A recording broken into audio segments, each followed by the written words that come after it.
Hey guys, Brock here with Doomswell. Today we're going to be talking about the Doomswell Nubstep. This board right here has been with us since almost the very beginning of Doomswell. This board actually used to be a hybrid model, meaning that it had very sharp rails, it had a very low rocker profile on it, and it also had a very flat bottom. So almost all skim characteristics except for the amount of buoyancy or thickness that we actually had in the board. What we've done over the past couple years is we've actually added more nose rocker to the board to be able to get a little bit tighter of a turn. We've added a single concave from nose to tail on the bottom of the board to increase the speed because we switched up the rails to more of a rounder rail, which gives the board a little bit more drive. But slightly tucked underneath the board is going to be a sharp, crisp rail that runs all the way from nose to tail. And that's going to be for speed and release of water.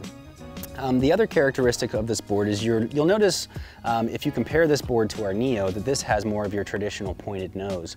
The reason that we do that is for maybe a little bit tighter of a turn for that, and some people just kind of have the mental block and like this nose as opposed to the square nose of the Neo. So we kind of wanted to give you guys kind of the best of both worlds. If you don't like the blunt nose, we wanted to give you something similar to the Neo that with more of a pointed nose.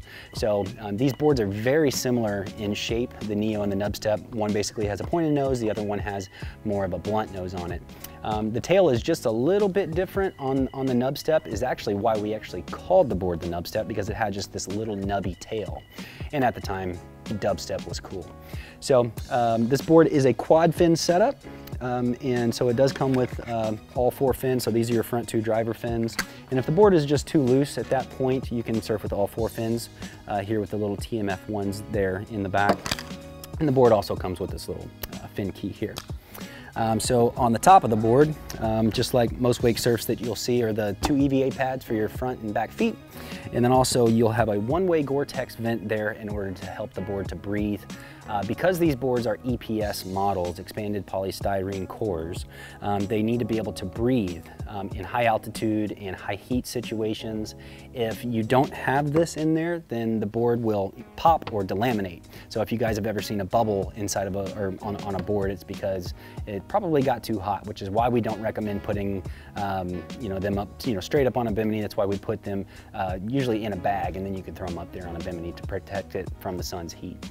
So anyway guys, this is a rundown of the Doomswell Nubstep, and we hope to see you guys out there on the water.